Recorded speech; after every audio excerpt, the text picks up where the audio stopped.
Film शुरू होती है तो हम एक कार देखते हैं जिसमें बहुत कुछ है। भारी बारिश के कारण इसके विंडशील्ड पर पानी जमा हो गया। बाहर हम एक लड़की को भीगते हुए भी देखते हैं। बारिश दृश्य एक आदमी पर कट जाता है जिसका नाम पैट्रिक, जो इस समय घर पर है। यह भी भारी बारिश हो रही है लेकिन वह अंदर बैठा है, सुन रहा है रेडियो। हम देखते हैं कि पैट्रिक एक कैंपर में रहता है।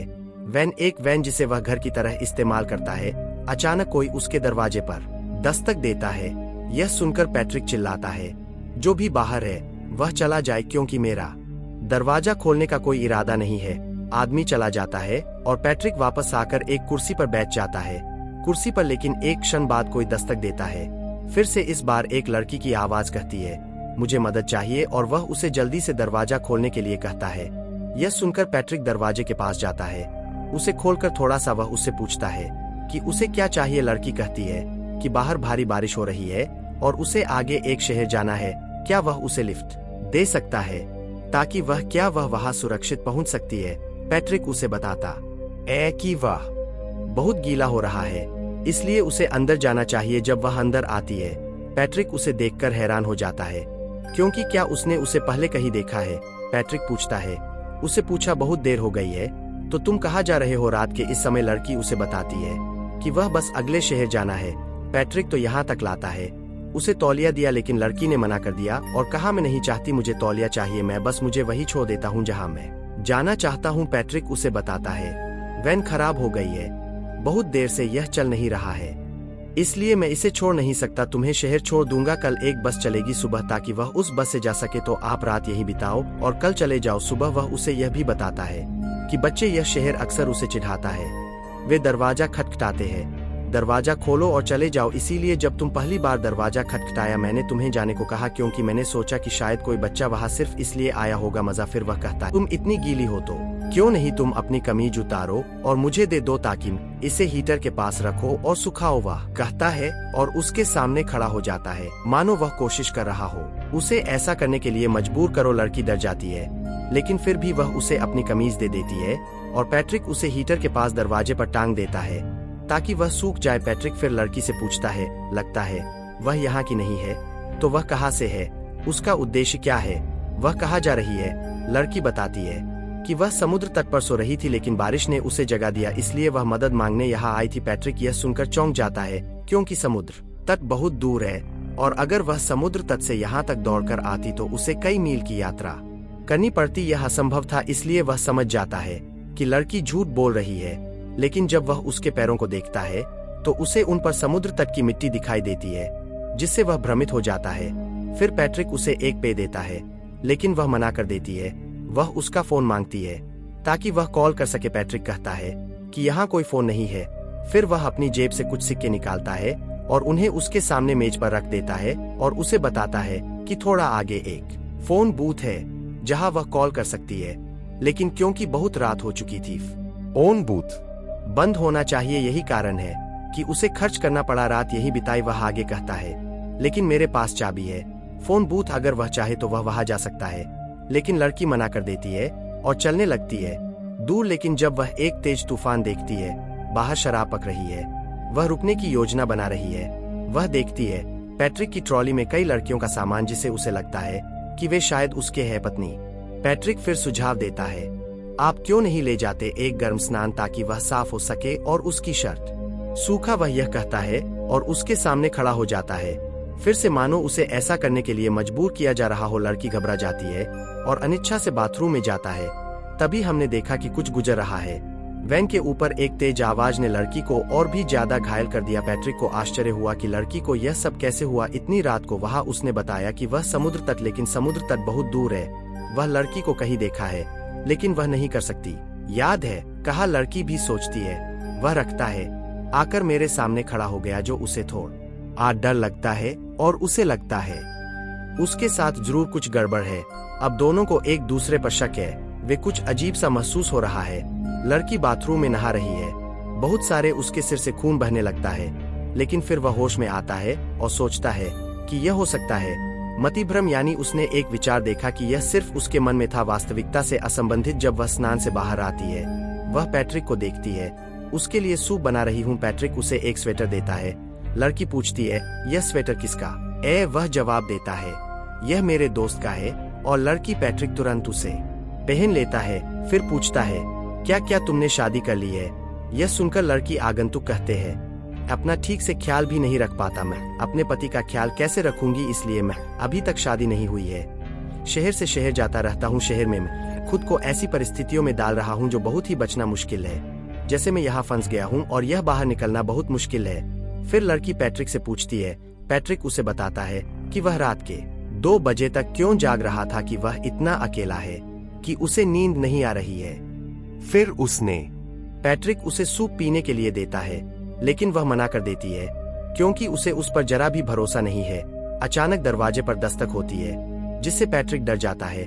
वह आगंतुक से पूछता है, क्या यह कोई है जिसे तुम जानती हो? क्या तुमने किसी को फोन किया है? आगंतुक उसे बताता है कि उसके साथ कोई नहीं है, वह बिल्कुल अकेली है। यह सुनकर पैट्रिक दरवाजे से बाहर देखता है, लेकिन उसे वहां कोई नहीं दिखता और वह समझ जाता है कि बच्चे ही उसके साथ शरारत कर रहे होंगे, इसलिए वह तुरंत दरवाजा बंद कर देता है। पैट्रिक देखता है कि आगंतुक सूप पीने के बजाय उसे फेंक रहा है। यह देखकर उसे समझ आता है कि लड़की को अभी भी उस पर विश्वास नहीं हो रहा है, इसीलिए वह उसका दिया खाना नहीं खा रही है, यहाँ तक कि सूप भी नहीं पी रही है। पैट्रिक उससे कहता है, तुम्हें वह खाना खा लेना चाहिए था, क्योंकि मैंने उसमें कुछ नहीं मिलाया था। लड़की जवाब देती है, ऐसा नहीं करना चाहती थी, लेकिन फिर भी मैंने कर दिया, क्योंकि मुझे अब भी तुम पर विश्वास नहीं हो रहा है। यह सुनकर पैट्रिक एक टॉर्च ले आता है, क्योंकि लाइटें बंद है, और उससे कहता है कि अगर वह चाहे तो जा सकती है, वह उसे मजबूर नहीं कर रहा है। लड़की कहती है, नहीं, हम जाना नहीं चाहते और हमें फ्यूज ठीक करना चाहिए। बॉक्स को एक साथ रखे ताकि रोशनी वापस आ जाए। लड़की को अब लगता है कि यह आदमी बिल्कुल ठीक है और वह बिना किसी वजह के उस पर शक कर रही है, इसलिए अब वह उससे संवाद करने की कोशिश करती है। फिर वे दोनों फ्यूज ठीक करने चले जाते हैं। पैट्रिक आगे चलता है, जबकि लड़का खड़ा रहता है, पीछे एक टॉर्च पकड़े हुए, लेकिन टॉर्च पैट्रिक के कपड़ों पर खून से सना हुआ गिरता है। इसमें एक हथौड़ा भी है, जिस पर एक खोल लगा हुआ है। उसे डर लगता है और वह सोचती है कि वह शायद हत्यारा दौड़, लेकिन वह इलाज के लिए दवा लेने जाती है।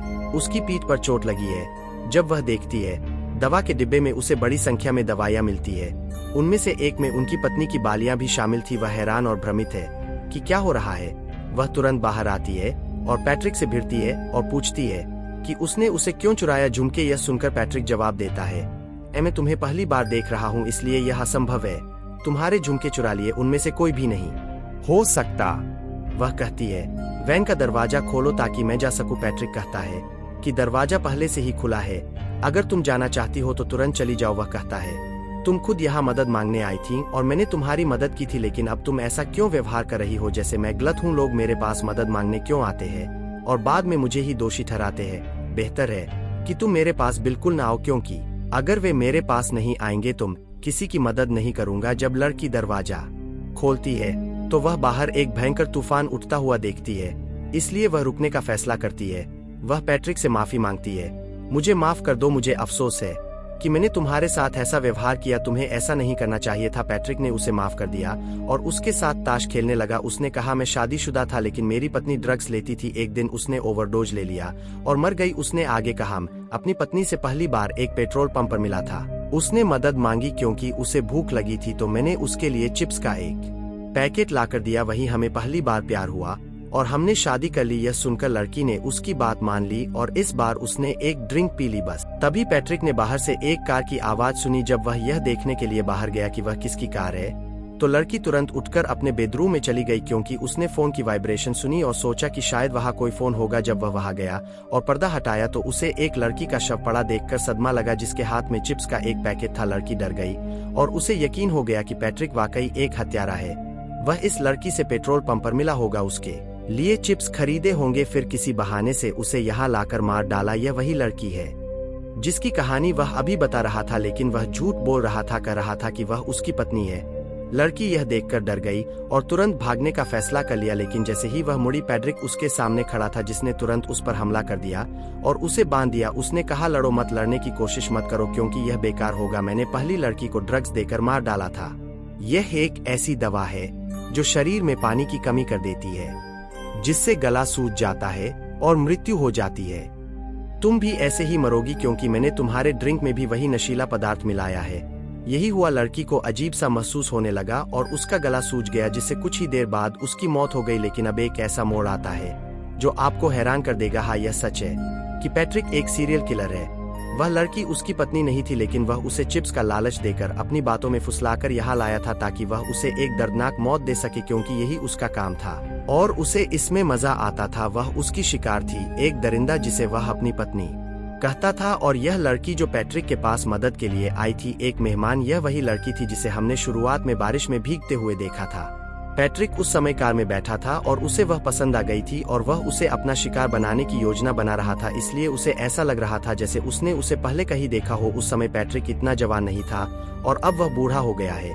उसने कई लड़कियों को अपना शिकार बनाया था और उन्हें बेरहमी से मार डाला था, क्योंकि वह उन्हें ऐसी दर्दनाक मौतें देने के आदी हो गए हैं। उसने उन्हें अनिच्छा से मार डाला था और अब वह बूढ़ा हो गया है और पूरी तरह से अकेला। इसीलिए वह उसे अपनी पत्नी कहता था, क्योंकि उसका मानसिक संतुलन थोड़ा बिगड़ गया था। लेकिन उसे अक्सर अपने किए पर पछतावा होता था।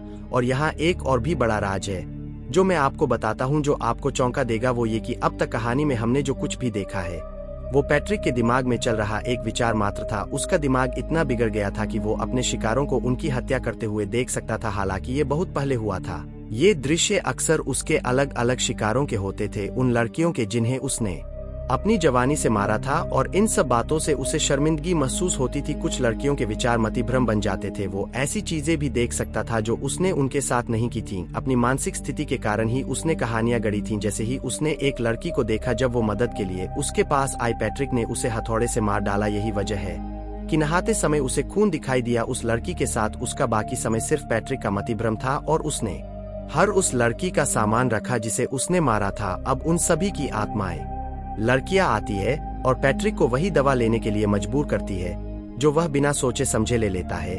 अब मरने की बारी उसकी है। वह एक सीरियल किलर होने का अपराध बोध लेकर मरने वाला था, लेकिन अब यह बेकार था। उसका अपराध बोध उसके साथ ही मर जाएगा और इसी के साथ फिल्म की कहानी खत्म हो जाती है।